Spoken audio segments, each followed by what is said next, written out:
किसी भी मूवी की स्टोरी को अच्छा बनाने में एक वेल रिटन कैरेक्टर एक मेजर रोल प्ले करता है। बट एक वेल रिटन कैरेक्टर होता क्या है जो ऑडियंस का ध्यान अपनी तरफ खींच पाए और ऑडियंस का रिटेंशन ग्रैब कर पाए। जैसे ही वो स्क्रीन पे आए तो लोगों को लगे कि हाँ कोई आ गया है,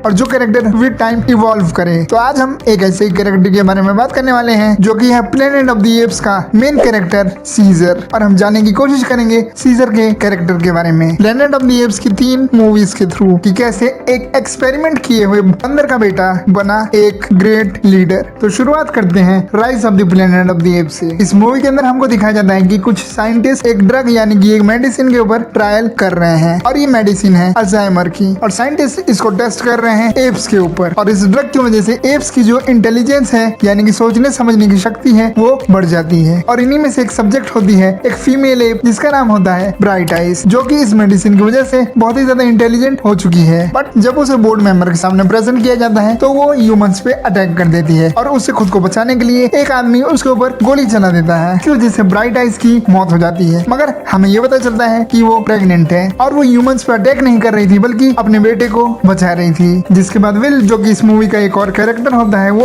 उस एप के बच्चे को अपने घर ले आता है और वो उसका नाम रखता है सीजर। तो ये चीज हमको मूवी की शुरुआत में ही बता दी गई थी सीजर नाम से कि आगे जाके ये कैरेक्टर कितना बड़ा होने वाला है। अब यहाँ से थोड़े मेन टॉपिक्स शुरू होते हैं, और जो बेसिक चीज ये मूवी हमारे सामने रखने की कोशिश करती है वो ये है the sense of identity and existence. Caesar के शुरुआती साल तो बहुत अच्छे जाते हैं। विल और चार्ल्स उससे बहुत प्यार करते हैं, उसके साथ खेलते हैं और उसे एक फैमिली की तरह रखते हैं। पर चीजें तब बिगड़ना शुरू होती है जैसे जैसे सीजर बढ़ता है, क्योंकि इवेंचुअली ये मूवी हमें ये बताना चाहती थी कि सीजर भी एक एनिमल है। और जैसे जैसे सीजर बड़ा होता है उसके अंदर की क्यूरियोसिटी जागती है और उसके अंदर की जो इंटेलिजेंस है वो भी बढ़ती है, जिसके बाद उसे ये क्वेश्चन आने लगता है कि आखिर मैं हूँ कौन, और ये लोग मुझे अपने घर में बंद करके क्यों रखते हैं। क्या इसका मतलब मैं इनके लिए सिर्फ एक पेट हूँ। जब मूवी के अंदर सीजर एक डॉग पे चिल्लाता है वहां से हमको ये लगना शुरू हो जाता है कि अब सीजर को थोड़ी दिक्कत हो रही है और उसे डाउट हो रहा है इन ह्यूमंस पे, और सीजर विल के नेबर्स पे अटैक कर देता है। क्यों? क्योंकि उनके नेबर्स चार्ल्स, जो कि विल का फादर होता है, उससे लड़ रहे थे, और इवेंचुअली विल को सीजर को छोड़ना पड़ता है एप्स के जू में। और वहां पहुंच के सीजर को ये पता चलता है कि शायद विल उसे छोड़ के जा रहा है क्योंकि वो एक एप है, और विल ने भी उसे अबंडन कर दिया है। और इसके बाद सीजर बहुत ही ज्यादा हर्ट हो जाता है और वो एक और बार क्वेश्चन करता है कि ह्यूमंस उससे इतना हेट क्यों करते हैं। इस कैरेक्टर के साथ जो हमको एक और चीज बताना चाहती है, ये कैरेक्टर एक डिलेमा में है कि वो आखिर किसकी साइड लेगा। जब वो ह्यूमंस के साथ था तो ह्यूमंस ने उसको अबंडन कर दिया, और जब वो जू में गया बाकी एप्स के पास तो उन लोगों ने भी उनका वेलकम नहीं किया। और ये मूवी सीजर के सामने क्वेश्चन रखती है कि हु इज सीजर, आखिर सीजर है कौन। हाँ, वो ह्यूमंस की तरह सोच सकता है, ह्यूमंस की तरह बातें कर सकता है, और उसकी इंटेलिजेंस भी एज कम्पेयर टू बाकी एनिमल्स हायर है। बट जब वो ह्यूमंस की तरह बाहर जाना चाहता है, दूसरों के साथ खेलना चाहता है, उसको बदले में क्या मिलता है? लोग उसके ऊपर अटैक कर देते हैं। और विल का कैरेक्टर, अब लोग उससे बोलेंगे कि वो एक सीजर के लिए परफेक्ट फादर फिगर था,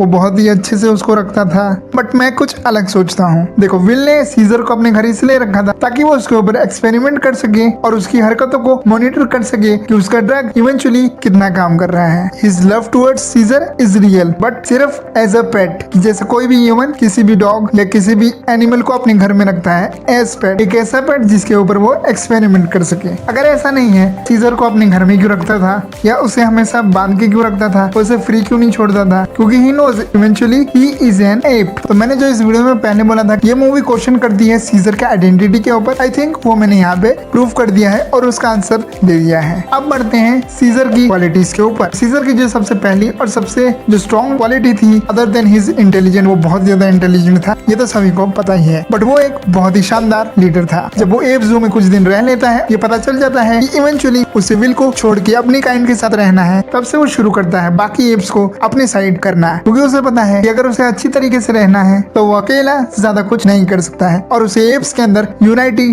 लानी पड़ेगी, जिसके लिए वो जू के बाकी एप्स को अपनी तरफ करने की कोशिश करता है और इवेंचुअली वो इस चीज में कामयाब भी हो जाता है और हमें पता चलता है कि सीजर कितना अच्छा leader. Second quality of Caesar is कि कौन से समय कौन सा डिसीजन लेना ज्यादा सही है, जो कि हमें दिखाती है सीजर की इंटेलिजेंस और उसकी मैच्योरिटी। तो देखो, सीजर की जगह अगर और कोई कैरेक्टर होता, फॉर एग्जाम्पल कोबा, अगर वो सीजर की पोजीशन में होता, जो कि थोड़े समय के लिए कोबा को लीडर वाली पोजीशन मिली, तो वो सोचता कि एप्स के पास इतनी पावर है, चलो अब ह्यूमंस पे अटैक करते हैं, इस धरती पे सिर्फ एप्स का ही राज होगा। जो कि कोबा करता भी है, सीजर को बिट्रे करके बाकी एप्स को ऑर्डर करता है कि सारे ह्यूमंस को प्रिजनर बना ले एक तरीके से। सीजर हमेशा से बिलीव करता था एप्स रहेंगे अपने घर पे बिना किसी को हार्म पहुंचाए, और यही बनाता है उसे एक great leader. Third aspect of Caesar's character is he is well respected. तो तुमने इन 3 मूवीज में देखा होगा कि ये जो एप्स की कम्युनिटी है वो सीजर की कितनी रिस्पेक्ट करती है। Even some of the ape disagree with him sometime, but जो आखिरी डिसीजन होता है वो सीजर का ही होता है और जो बाकी एप्स हैं वो उसके डिसीजन को फॉलो करते हैं। हाँ, हर ग्रुप में कोबा जैसे कुछ रेबल लोग तो रहते ही हैं जिनको उनका लीडर हमेशा गलत ही लगता है। एक ग्रेट लीडर की एक और क्वालिटी जो कि सीजर के अंदर है, ये है कि he always try to protect his kind. जैसे कि मैंने पहले बोला, सीजर बिलीव करता है apes are strong when they are together, यानी कि सीजर बिलीव करता है एकता यानी कि यूनिटी पर। इसीलिए भले ही लोग यानी कि बाकी एप्स उससे कितना भी डिसएग्री करें, he always try to convince people, वो लोगों को अपनी बात समझाने की कोशिश करता है। जो वो सोच रहा है आखिर वो क्यों सोच रहा है। जब बाकी एप्स उसके ऊपर क्वेश्चन करते हैं आखिर तुम किसके साइड हो, एप्स के या ह्यूमंस के, तो भी वो उन्हें कहता है सारे ह्यूमंस जो हैं वो गंदे नहीं हैं, कुछ कुछ ह्यूमंस अच्छे भी हैं। अब वो ऐसा क्यों कह पाता है, क्योंकि उसने दोनों साइड्स देखी हैं। वो अच्छे लोगों के साथ भी रहा है, विल जैसे या मेलकम जैसे जो सेकंड मूवी में हमको देखने को मिला, और वो एप्स के साथ भी रहा है जिनको वो लीड करता है। और इसी के साथ थ्रू आउट द ट्रायलॉजी उसे और हम ऑडियंस को इस वीडियो का जो एक बड़ा क्वेश्चन है कि हु इज सीजर, आइडेंटिटी क्या है, वो हमको मिल जाती है। He is a phenomenal leader and a well written character, और इस चीज को प्रूव करती है उसके अंदर की क्वालिटीज जो कि हमने इस वीडियो में डिस्कस की। तो होप करता हूँ कि तुम्हें सीजर के कैरेक्टर के बारे में थोड़ी एक डीप नॉलेज मिली होगी। ऐसा कुछ मैंने पहली बार ट्राई किया है, तो हो सकता है कुछ चीजें मैं अच्छे से समझा ना पाया हूँ, बट मैंने अपना बेस्ट ट्राई किया और इवेंचुअली इस चीज में हम लोग इम्प्रूव करने की कोशिश करेंगे। एंड विद दैट आज की इस वीडियो में इतना ही। मैं मिलता हूँ तुम्हें किसी और वीडियो में, तब लिए थैंक्स फॉर वॉचिंग।